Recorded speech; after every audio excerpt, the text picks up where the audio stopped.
What's up, everybody? You guys are tuning in to the 10After7 podcast, episode 12, with your host, Michael Cody Stephenson. And today, once again, I'm joined by my good friend, Kyle Slowey. K-Dog, what's up? How's it going, Cody? Glad to be back. I just want all your fans out there to know they can call me slow, but my takes on sports are smooth as silk. I can't believe I just called you K-Dog, by the way. I've called you K-Slow my entire life. I've never heard that in my life, but I love it. I don't know. It had a ring to it for a second. So today, we're going to we have to be informative for the people. There's not much news out there, but there is, in a way, about sports coming back. And I think we need to go each sport one by one and talk about where we're at. So let's begin. The NBA on Tuesday, Adam Silver met with the Board of Governors after talking with some players on Friday. I believe Chris Paul, LeBron was a part of that conversation. And they're trying to get the ball rolling. And the latest update is they have great optimism that the season can continue and they could go on with the playoffs. Your thoughts? Okay, the thing is, this is without fans, right? Without fans, correct. And I think for every sport, I don't know how they're going to factor in the fan aspect to all of it, but I think just viewership, from people on their couches is going to be huge. I don't know much about the NBA one, but I think it really needs to get going, especially because that season was almost done. As a Laker fan, we kind of wanted to see them make that playoff push and become champions again. So, I'm antsy for it. I don't know about you. Yeah, definitely. And that call with the players, that was basically to just talk to the big ones, LeBron, Chris Paul. He's the head of the Players Association. They wanted to know. They even sent out a group text to kind of gauge all the players around the league. Do you want to play or not? And by all means, if the safety protocols are in place and met, then they're for it. So after that phone call on Friday, Adam Silver meets with the Board of Governors, and he's saying right now, and they haven't put out a date. They have put out no dates. And for the first time, he said, we're going to make a decision whether this season goes on or cancels in 2 to 4 weeks. Because the executives and owners, they don't want this to drag until July. So the decision's going to come. Yeah. Well, the interesting thing is, since basketball season was in the swing of things, and the whole debacle with Utah Jazz and Rudy Gobert kind of mishandling the situation right off the start and contaminating his superstar teammate Donovan Mitchell. Wait, first let me ask you that, because I had a conversation with our friend Devin last night about the Rudy Gobert situation, and him and Donovan Mitchell apparently having some beef right now. How do you honestly feel about Rudy Gobert? Because obviously he didn't do that joke on purpose. No one knew how severe this virus was at the time. Clearly they didn't, because there were still NBA games going on, and then it took that moment and kind of the blame gets put on him, and I don't know how I feel about that. I personally wouldn't have done something like that. No, it's super immature. It is immature. I think verbally joking about it at that point in time would have been fine, but to go and wipe your hands on all the microphones was just a little absurd. Yeah, that's fair. But coming out of that, I would not have expected a beef between him and his teammate. I think Donovan Mitchell was kind of just reacting a little too quick. I think this was pretty hard on all of us, and especially the season ending. I think a little bit of the blame isn't just for getting him sick, but he feels Rudy Gobert somehow is, to blame for the season coming to a halt, which is totally unfair. It was going to come about regardless. Which I think's more fair than people calling the dude a hero. I mean, there were honestly people that were calling this Rudy Gobert guy a hero a few moments after that happened, because he kind of did get the ball rolling. We saw the after effect. Once the NBA ended, all those college tournaments that were in place, slowly, one by one, decided to cancel. That was crazy. I remember the night, we're all expecting these games, and 15 minutes they'll tip off, and the teams aren't taking the court. I think that was the tragic moment where I realized, COVID-19's not something to mess around about. Yeah, and it sucks that it had to take a moment like that, and Rudy Gobert's name is forever linked. Whether you want to be on the side of him, I wouldn't call him a hero, and I wouldn't put all the blame on him. I think he sits somewhere in the middle. I still thought it was only going to be 2 weeks, so I didn't think this was going to impact any other sport, especially baseball. Being a big fantasy sports fan, I was extremely hyped for my fantasy baseball league. We made a trade like 2 weeks before the season. Yeah, and in another one, I have a draft. Frequently, it's not dynasty, and I was still pushing everyone to try and let's just do the draft. It's only gonna be 2 weeks, and look at us now. It's only pretty much been 2 months. So basketball, another thing taken from this meeting that Adam Silver had. Yes, no fans, and they're trying to make it either a 1 or 2 location place. So either Vegas and Disney World in Orlando, Florida are the 2 spots right now. And they're not going to make it so the players are on complete lockdown, which I don't think players want to be, no matter how safe. Like, they'd rather all the safety protocols in place than just be stuck somewhere where they have to just sit in their room all day. So they're not considering it a medical bubble like people are saying. They're going to, if you want to go out, walk the streets, go ahead, but you're going to be tested every single time you come back into the pack. I like that. I think that's a good precaution to have, especially in Vegas.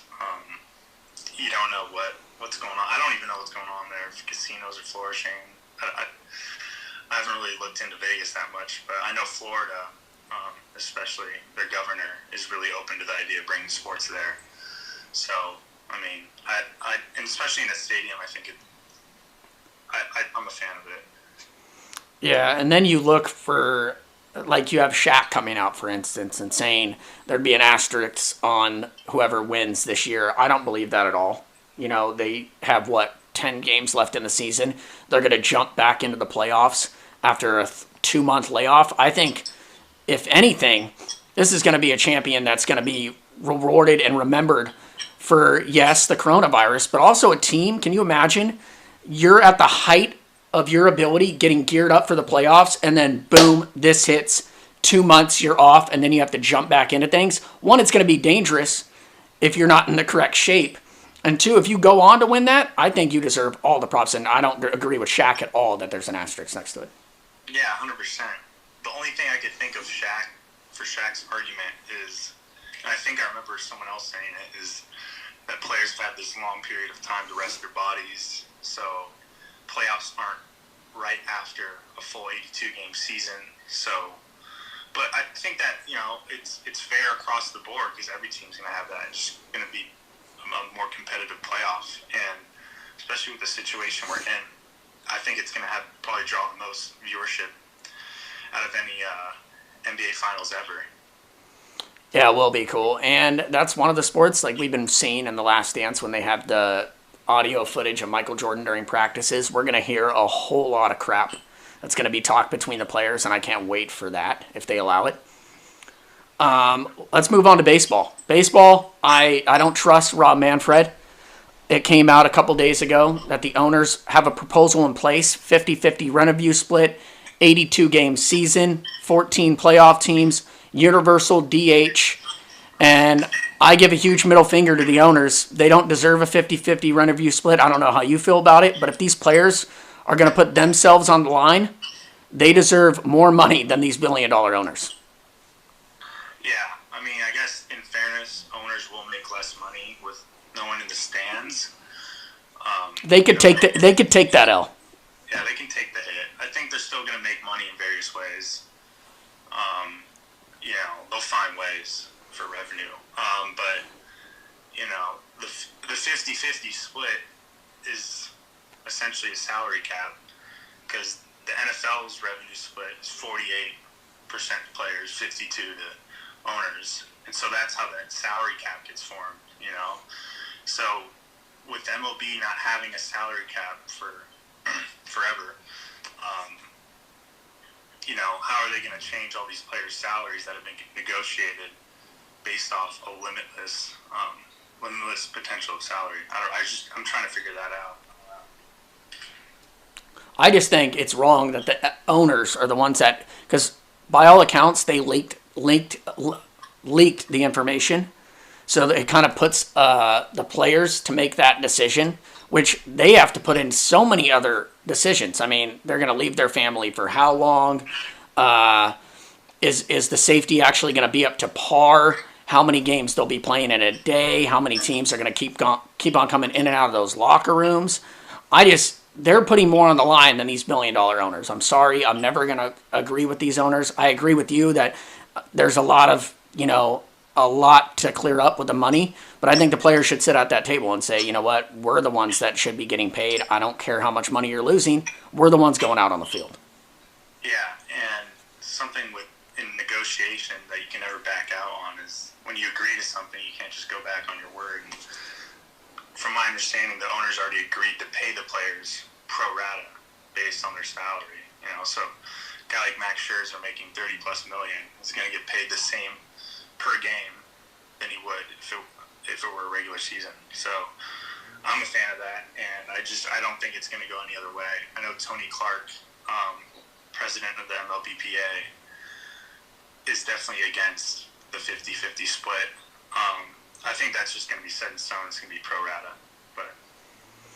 And baseball, they said they're going to be playing in their own stadiums. Yes, without fans, but the way it's going right now, like we're in California, and the stay-at-home laws are for another 3 months, they're saying.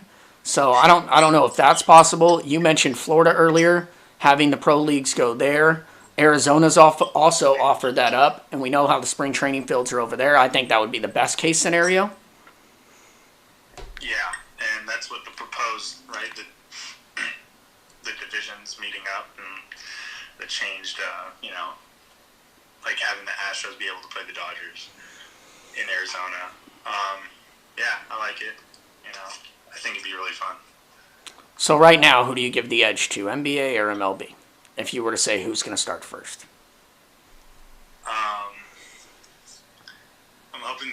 I hope they both I think they're both going to simultaneously agree, like for a similar date. They're just going to follow one or the other, whoever comes out first, honestly. I just think that's the way things go. That's the scary thing, because that's what I think Rob Manfred, I think that's what he wants to do so badly. He wants to be the first guy. I don't trust him to be the first guy, because we have the moment in baseball when Mike Piazza hits the home run after 9/11. Beautiful moment. I think Rob Manfred thinks it's his job to have baseball out in the front of this, and I'm just not going to trust that weasel. I don't want them to be number one. I've said from the get-go that Adam Silver's the guy I'm following. Yeah, I mean, it's whoever. Yeah, it's always who really wants to be the first one to break the market. You can kind of compare it to NFL salaries. Who wants to be the guy to reset the running back market, or who wants to be the first one to agree to a contract, Dak or Mahomes? So I think in this case, it's who's going to be the first one to start the league, and then I believe the other sport will follow suit. Yeah, and NFL's kind of in a good spot that way because they don't have to start until September. They put out their schedule release, and they could kind of look at the NBA and MLB and say, okay, this is what they're doing. Should we follow that guy, this guy? So I think they're in a good spot. Though obviously they have the advantage of having a later start to their season, and they could kind of watch what's going on right now. Yeah, they got test subjects. It's perfect.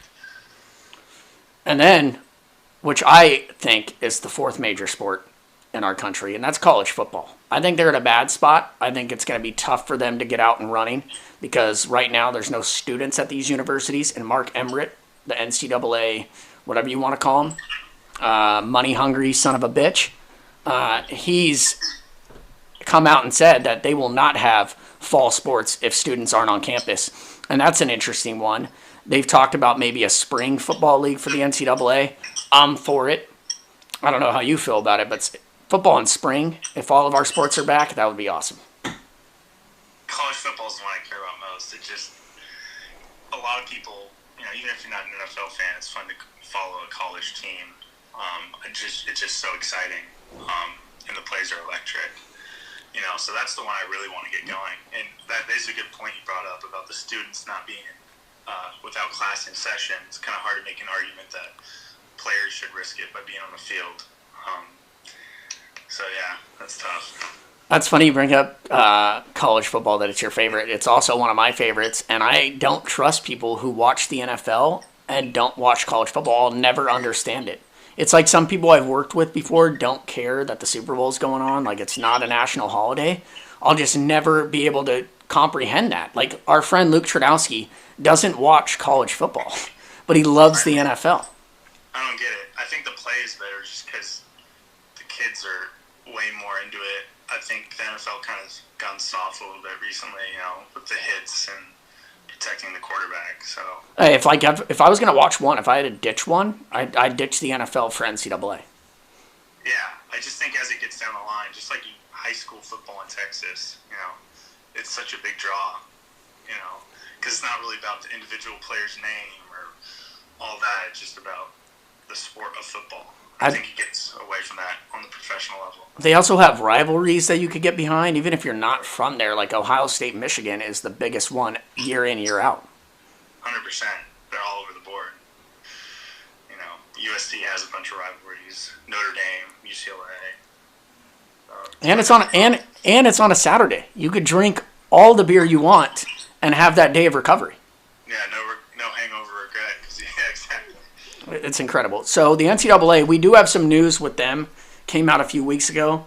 You told me about this one. Explain the rule of. We've talked about it for years. I don't think we might talk about it for the next 10 years. Hopefully not. But that's about NCAA players possibly being able to get paid. This goes back to if you've ever seen the Fab Five documentary from Michigan, where terrific one. Chris Webber's walking the streets and his team is just blowing up the country. His jerseys with his number on the back are being sold. Making the school a bunch of money, and he's sitting here trying to figure out how to find $5 for lunch. So over the years, and more recently, the pressure has kind of been put on the NCAA. Especially with social media opening up voices of a lot of these athletes, to allow these players to profit off their name, image, and likeness. So the NCAA announced that they're open to legislation allowing for change, from their rigid ways. So essentially, these college athletes can, profit off of endorsements and mainly social media, which has kind of been, social media marketing and advertisements, sponsors. So it's big news. So they could say, what I read in the article you sent me is they could use their names, they could use their sport and the school they play for, but they can't use logos from the school they play for. Yeah, you can go up and say I'm Tua Tagovailoa, quarterback Alabama, and I support Ford trucks or whatever it is, in a commercial or it's pretty interesting. Like a guy like Trevor Lawrence, just off of his social media following, it was calculated he would have made $500,000 last year just based off social media ads and sponsors. Well, you imagine Zion, how big he was at Duke, and the information that's coming out now about his former marketing agent or whatever saying he took this gifts from this school. It's just absurd. We've always said that they should be able to make their money. And the NCAA is so against it because they don't want a pay-for-play. That's their thing. They do not want a pay-for-play connected to their sports. One of the first things I said to my group of friends from UCLA, I was like, Casey Wasserman, head of the Wasserman agency. He's a big UCLA alumni and sponsor. I was like, he should just come out with an athletic apparel company and funnel money to these athletes to endorsements. But in reading further on it, that's one of the main worries and issues surrounding this legislation that I think the NCAA is going to harp on, making sure, donors aren't inadvertently causing players to sign with certain teams based off endorsements. Yeah, but that's a pipe dream if you're asking the donors not to get involved. I know. That's why I think we talk about this every single year. It's one of those same things. It's kind of like the NBA All-Star Game every single year. What do we talk about? Who got snubbed?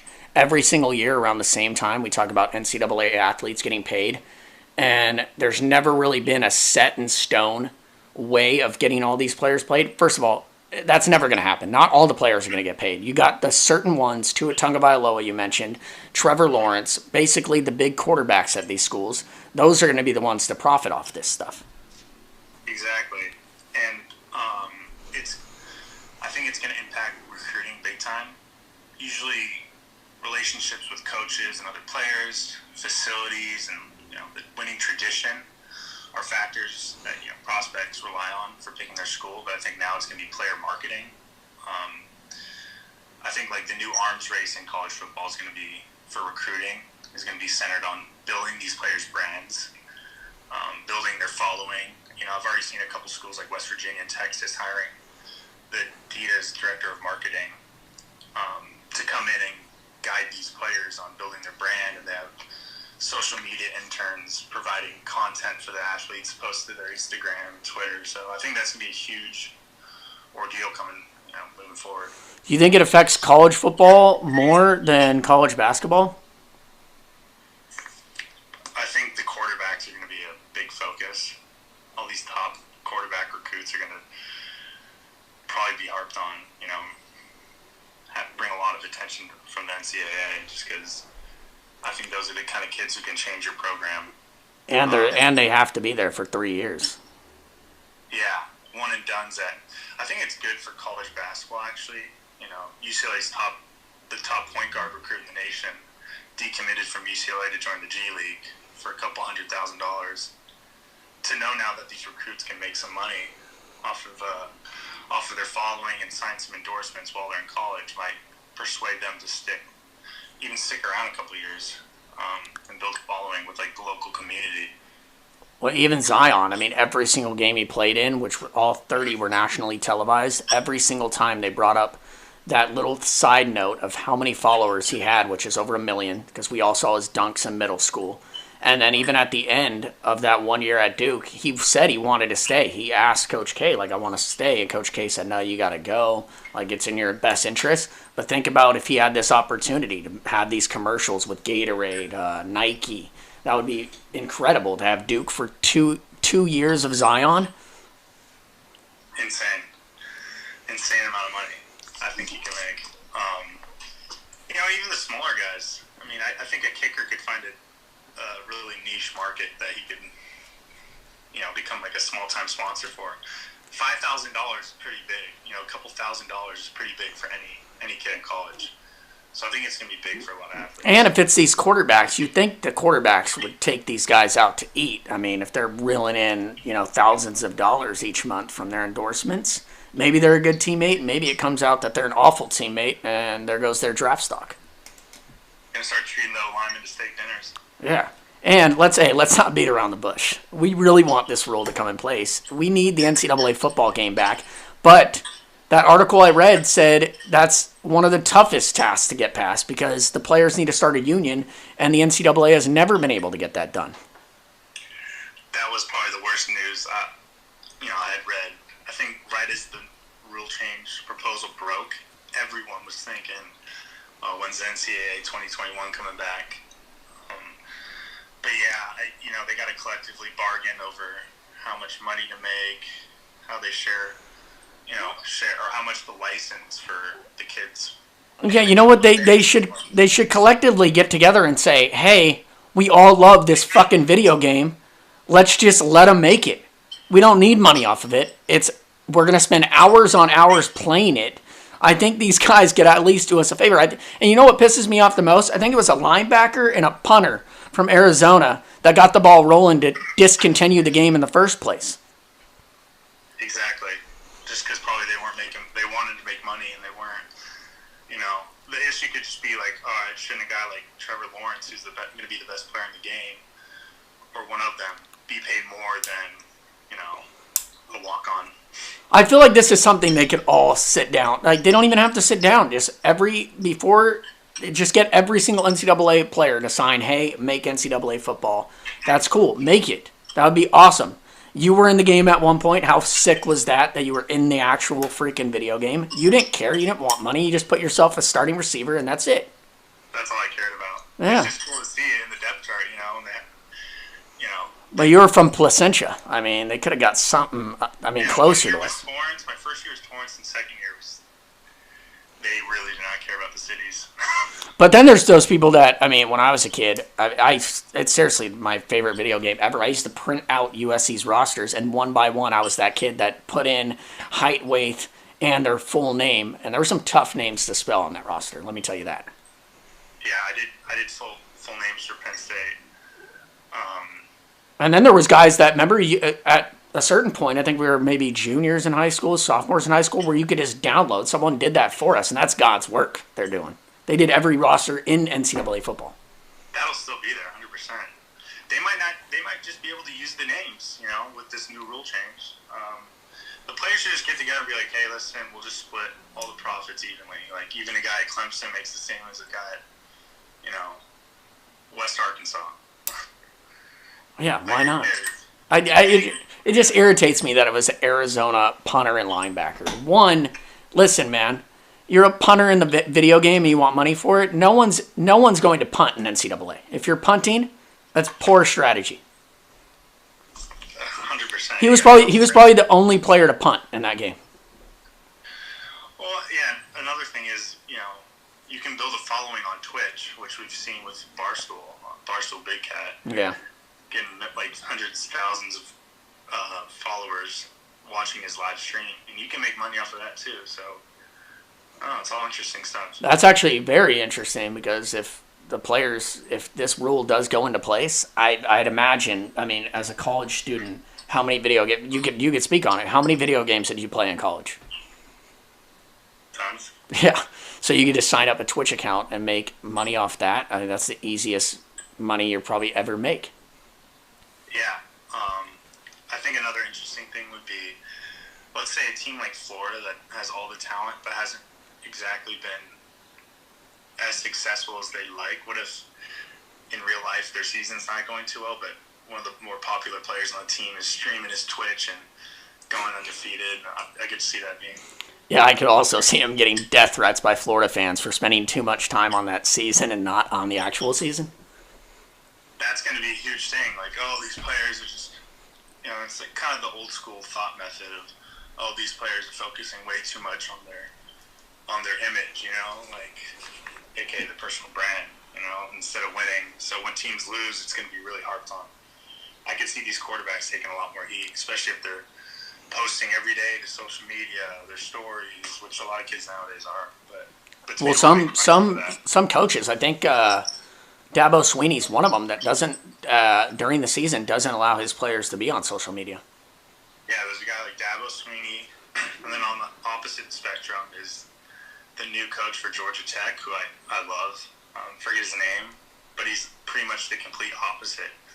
He's the one who hired the former director of marketing at Adidas to come in and help his players build their brand. So it's really interesting. And he just got one of the top quarterbacks in the nation, Jeff Sims. Georgia Tech? Are they still going to run the triple option? That's what he's saying. He's like, listen, I want to be able to switch the brand of Georgia Tech from the team that's done the triple option wing T for the past 11 years to, hey, we're the team in Atlanta. He wants to bond with the city and tap into a lot of the recruits in Georgia. Oh, that could be freaking nice, too. Think about it. I mean, they had some fun teams back in the day. Calvin Johnson. I remember in NCAA, that's one of the coolest things. Like, you'd be watching a Thursday night game. I was, maybe 12, 13 at the time. And you would see a quarterback that you would never, ever think about ever again. And I saw their quarterback, Reggie Ball, I think his name was, Georgia Tech. And immediately flipped on my game and tried to take Georgia Tech to the Rose Bowl. I remember him. Yeah, exactly. So they said this rule no later than 2021, 2022 could be in place. I feel like I said, I mean, we're just going in circles with this thing. I'm not sure if it's ever going to come to fruition. I hope it does. For that reason, maybe we do get NCAA. Yeah, they're going to vote. Or had the official rules proposed in October, and then vote to enact it by January, only a couple months after. So, speaking of video games, I'm just gonna say this right off the bat. I mean, I had so much fun talking about NCAA there. If you could rank your top 3 video games all time. Ken Griffey Jr. Major League Baseball.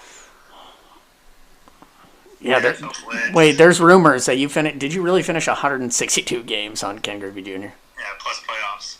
Jeez. I had a neighbor, Alex Frank, who he's like, hey, just lend me your game for the night. I'll bring it back with an unreally stacked roster. I didn't really believe him, but he just did all these trades. and ended up with guys like Barry Bonds, Griffey, A-Rod, Bizio, Bagwell, Randy Johnson. So I just played a full season. I play like 3 games before, because every Saturday we had Little League, and I was right behind my Little League, so you can just walk down. Like, how long did that take you, though? 162 games? Like, the farthest I got in baseball, I even started to play the show during this whole quarantine, and I got, I think, 30 games in, and then I put up the difficulty, and it was just brutal, so I stopped. I think like 2 to 3 years, sporadically. Oh, okay. I was thinking, like, maybe you finish it in a year playing, like, 10 games a day. No. But, yeah, and then NCAA's up there, NFL Blitz. We're talking sports games, right? Yeah. I mean, if there's the few that are kind of cool that aren't sports. I've never been a huge fan of them. One that I think you'd appreciate is Slugfest. I do like Slugfest, and it was interesting. Yeah, me and my brother just talked about this, actually. He said, man, I'd love to get Slugfest. He's like, we should probably get that and bring out your Xbox. I'm like, that was a PlayStation game. Like, they didn't even have that, like, that wasn't even created yet. I remember playing Slugfest on the way home from Havasu a few years ago. Near had it in the back of his car on little TVs. That was awesome. My brother was, he actually meant the Bigs. I don't know if you ever played the Bigs. They try to make, like, a Slugfest comeback with a game called The Bigs on the regular Xbox. It was cool. It wasn't Slugfest, though. That's a phenomenal one. I just remember Slugfest, you can, like, punch players out. Charge the mound, like, throw flame balls. So badass. That one's good. There was a couple, I mean, I bought any sports game that ever came out, I felt like I bought. Fight Night boxing was great. Was that with Roy Jones Jr. on the cover? Yeah, Roy Jones on the cover. Did you ever get into the UFC ones? Ron bought one of the UFC games. I played it. It was just so tough.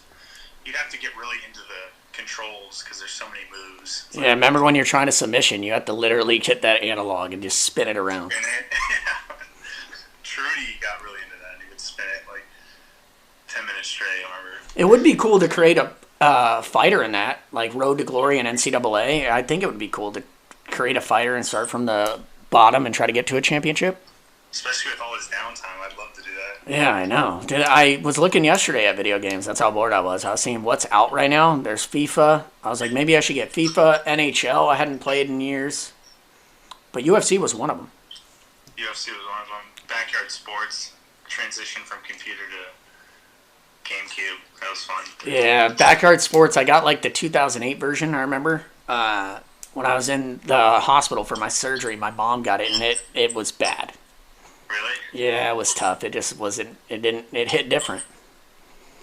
And then Tony Hawk Pro Skater. I'm looking at my games right now. That's huge news, dude. So that's the news that we should probably tell people. So they're remaking Tony Hawk's Pro Skater 1 and 2 with the same parks and same soundtrack. That's going to be awesome. Except I think Underground's the best Tony Hawk ever made. And same skaters. So, but just, yeah, exactly, updated graphics. So it's going to be... Because I went back and played the original Tony Hawk Pro Skater. It's just... Chad Muska? Was he the one with the basketball jerseys? That's who I always picked. Yeah, he is. Nice. But, the graphics back then, you probably thought they were amazing, but just, it's crazy how times change. Nothing was like getting a new system. Oh, yeah. For the first time. Like, I remember, like, breaking it open, putting it on the TV, and it literally was like watching... the feeling is, like, still there. You could even think about it. I remember when I got my N64. Unreal. N64, you remember? Yeah. That's going way back. I got it. Yeah, I got it in Hawaii. It was epic. I remember the PS2 was the big one because the graphics definitely were different. Madden, I mean, I played it on a big screen at my aunt's house, and I was like, holy hell. I was a big PlayStation guy. Yeah, I had PlayStation. Yeah, first time I got Xbox, I think I had the regular Xbox, and then we were 360 guys in high school for sure over PS3s. PS3 wasn't anything. Yeah, I know. I can't even think of anyone. I had a PSP though. Still stuck with it. Oh, here's a game. Oh, and then the basketball games. Oh, dude. Actually, I take it back. My number one video game of all time is NBA Street. You play 3-on-3 with your team, and if you beat the other team that you're playing, like say the Toronto Raptors, their 3, you get to each game you get to pick a player off their team to join yours.